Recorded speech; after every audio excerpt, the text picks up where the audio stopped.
მოგესალმებით მეგობრებო. ეს არის YouTube არხი საფეხბურთო ნიუსები. დღეს ჩვენ ვიდეოში შემოგთავაზებთ ხელს-ხელ ტრანსფერებსა და საინტერესო მოვლენებს ფეხბურთში.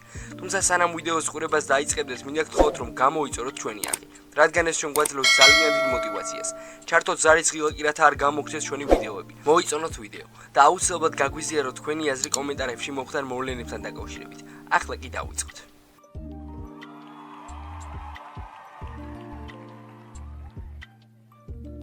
Watfords მთავარმა მწვრთნელმა ხავი გარსიამ матჩის წინა პრესკონფერენცია გამართა. კრაზანების დამრიგებელს გიორგი შაკვეტაძის შესახებას კითხეს და გარსიამ განაცხადა, რომ ჩაკვეს დრო სჭირდება, რათა მოედანზე დაბრუნდეს. ის პროგრესირებს, პროცესს გადის და დრო სჭირდება, რათა ნელა, მაგრამ სტაბილურად მზად იყოს. დიდი ხანია გუნდთან ერთად არ არის და ხანგრძლივი პაუზის შემდეგ მუშაობა და მოთმინებაა საჭირო. ამავდროულად გვინდა ეს ფეხბურთელი რაც შეიძლება მალე დაგვიბრუნდეს. ამ მომენტისთვის მეტის თქმა არ შემიძლია. ის ვარჯიშობს, დიდ ძალის ხმევას დებს ისევე როგორც გუნდის ფიზმომზადების დეპარტამენტი და გვინდა გიორგი რაც შეიძლება სწრაფად იყოს მზად. თუმცა როგორც გითხარით, მასთან მიმართებით მოთმინება უნდა გამოვიჩინოთ და გვერდში დავუდგეთ. აუცილებელია იმდენი დრო მივცე, რამდენიც სრულად აღდგენისთვის დასჭირდება. შეგახსენებთ, რომ ჩაკვეტაძეს 2025 წლის 5 აპრილის შემდეგ არ უთამაშია. ჩაკვეს ფეხის თეთის პრობლემები აწუხებს და ადრე გარსიამ განაცხადა, რომ გიორგის საუკეთესო მომენტში უნდა დაბრუნდეს. Watfords რაც შეეხება, კრაზანებს 20 გოლა აქვთ და სატურნირო ცხრილის მე-15 პოზიციაზე არიან.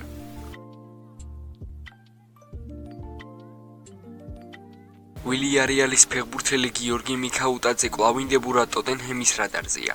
ამ ინფორმაციას ესპანური სააგენტო FIJAES ავწერებს და წერს, რომ დეზები მზად არიან ქართველი თავდასხმენის სანაცვლოდ და ახლობებით 50 მილიონი ევრო გადაიხადონ.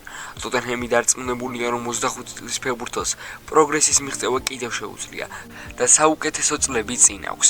დეზებს სჯერათ, რომ მისი ტრანსფერი შეტევას გააძლიერებს და ტომას ფრანკს მეტი ვარიანტი ექნება, რათა რთულ კალენდარს კარგად გაუმკლავდეს.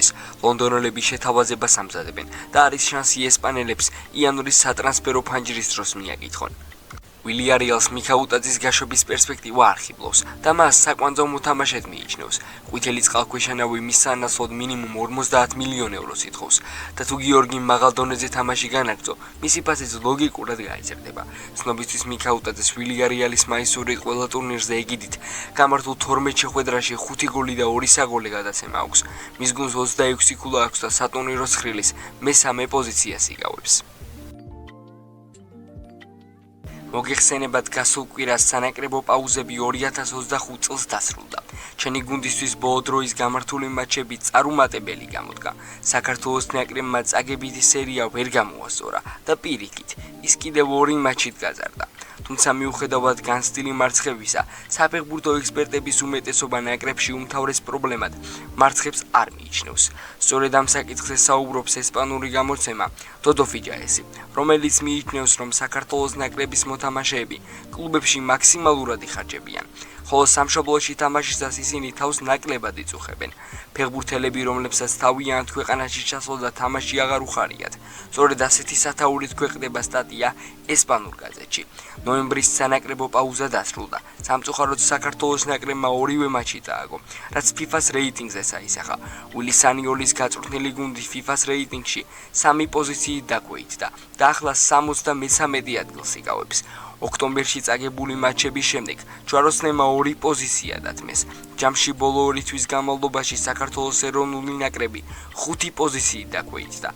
საქართველოზე მაღლა ისეთი ნაკრებები დგანან, როგორებიცაა იამაიკა, ბოსნია და განა. თუმცა წარმოიდგინეთ, ამ საშინელი სტატისტიკის ფონზე ეს არ არის ყველაზე უარესი რამ, რაც საქართველოს შირს. ევროპის ჩემპიონატზე ჩვენ ვიხილეთ ერთიანი ნაკრები, რომელიც ერთად უტევდა, ერთად იცავდა და ერთად იბრძოდა. ისინი მოედანზე გამოსვლისას ბრძოლაში ერთიანდებოდნენ და შეუპოვრად იბრძოდნენ. სწორედ ამის გამო შეგვიყვარდა ფეხბურთის კომაგებს ჯვაროსნების მატჩების ყურება. მაგრამ დღეს ზემოთხსენებული ნაკრებიდან აჩრდილიც კი არ შემორჩა. ბუნებრივია ყველას გვიჩნდება კითხვა თუ რამ გამოიწვია ეს ყოველივე. ნოემბერში საქართველომ 2 მატჩი დათმო და ამ 2 შეხვედრაში ერთადერთი გოლი ლოჩაშვილმა ბულგარეთის ბოლო წუთებზე გაუტანა. ამ დროს გვიჩნდება კითხვა თუ სად არიან გუნდის ლიდერები. კვარაცხელია, დავითაშვილი, კიტეიშვილი, მამარდაშვილი და კიდევ სხვაებიც. მათ გასულ პაუზაზე ვერაფერი გააკეთეს, მაგრამ როგორც კი კლუბებში დაბრუნდნენ, ფეხი ხელახლა აიდგეს და უმალ ფეხბურთის თამაში დაიწყეს. ეს უბრალოდ სიტყვები არ არის. ეს სამწუხარო ფაქტია. კვარამ ნაკრების ორივე მატჩი ჩააგდო და ის თავის თავს არ გავდა, თუმცა PSG-ში მან პირველივე მატჩი გაიბწყინა და მშვენიერი ასისტიც მიითვალა, მაგრამ მოიცადეთ, ასეთი მხოლოდ ხვიჩას შემთხვევა არ არის. კიტეიშვილი, რომელიც ქართველებს თავკაცის თქმით ნაკრებისთვის ყველაზე მნიშვნელოვანია, გასულ მატჩებში საერთოდ არ ჩანდა. გუნდში დაბრუნებისას კი გოლი გაიტანა. იმავე თქმა შეგვიძლია ზურიკოდეს, რომელმაც საფრანგეთში ასისტი მიითვალა. საბოლოოდ ყველაფერი იქით მიდის, რომ ისინი ნაკრებში მოვალეობის მოხდის მიზნით ჩადიან და მოედანზე არ იხარჯებიან. ბუნებრივია ჯვაროსნებში მხოლოდ ეს პრობლემა არაა. შეგვიძლია ვისაუბროთ მწვრთნელზე, მის გაშიფრულ ტაქტიკებზე, მაგრამ ფაქტი ერთია, საქართველოს ნაკრებში თამაში ფეხბურთელებს სიამოვნებას აღარ ანიჭებთ. თითქოს ისინი ერთი მთლიანობიდან პატარა ნაწილაკებად დაიშალნენ და მათ ხელახლა შეერთების სურვილიც არ აქვთ. ესპანური გამოცემა ასევე სტატიაში ხაზს უსვამს გაუცხოების საკითხს და ამბობს, რომ ამ სიტუაციის გამოსწორებად საჭიროა ვინმემ ყველაფერი თავის თავზე აიღოს და გარემო გამოასწოროს. შეგახსენებთ, რომ ჯვაროსნებმა ნოემბრის თვეში ჯერ ესპანეთთან საკუთარ კედლებში 0-4 წააგეს, ხოლო შემდეგ სტუმრად ბულგარეთთან 1-2. საქართველოს ჯგუფური ეტაპის 3 ქულით ბოლოს წინა ადგილზე დაასრულა.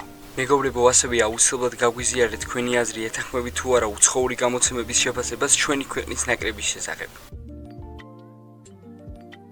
თურქული მედია ბეშიქტაშისა და ზურიკო დავითაშვილის შესახებ მორიგ სტატიას აქვეყნებს.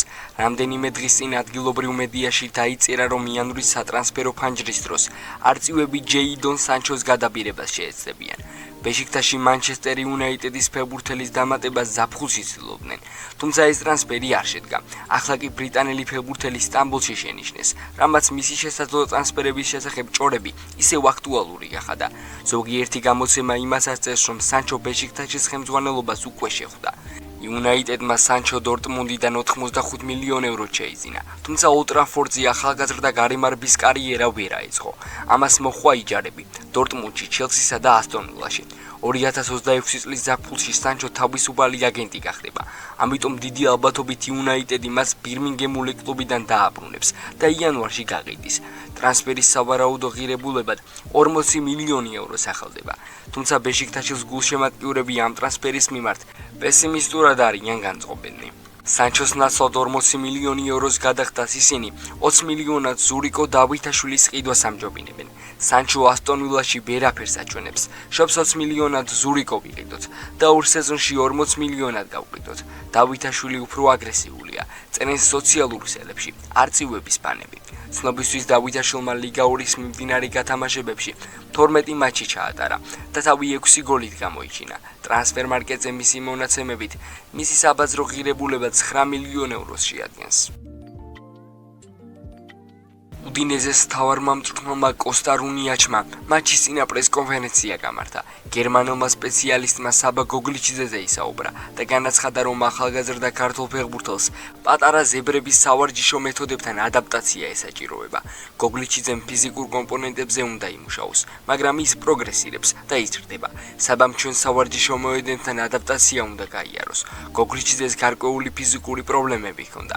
სანაკრებო პაუზის შემდეგ, როდესაც გუნდში დაბრუნდა, საუკეთესო კონდიციებში არ ყოფილა, მაგრამ ყველა ვარჯიშზე გუნდთან ერთად იმუშავა. საბა სწორ გზაზე დგას. როგორც მოგეხსენებათ, ესპანეთთან შეხვედრაში საბამ ტრავმა მიიღო. პირველი ტაიმის მიწურულს გოგლიჩიძე მინდორზე აღმოჩნდა და შესვენებაზე ჯვაროსნების მთავარ მწვრთნელს ვილი სანიოლს მისი შეცვლა მოუწია. შეგახსენებთ, რომ გოგლიჩიძემ სერია-ას მიმდინარე სეზონში უდინეზეს მაისურით 6 შეხვედრა ჩაატარა. იტალიურ კლუბს მომდევნო შეხვედრა 29 ნოემბერს პარმასთან ელოდება. მეგობრებო, დღეისათვის სულ ეს იყო. თუ ვიდეო სამ ნაწილამდე მოხვედი, აუცილებლად მოიწონო ვიდეო და გამოიწერეთ ჩვენი არხი. ასევე არ დაგავიწყეთ, გამოიწერეთ ჩვენი Instagram-ი და TikTok გვერდები. ჩვენ კი შევხვდებით მომავალ ვიდეოში.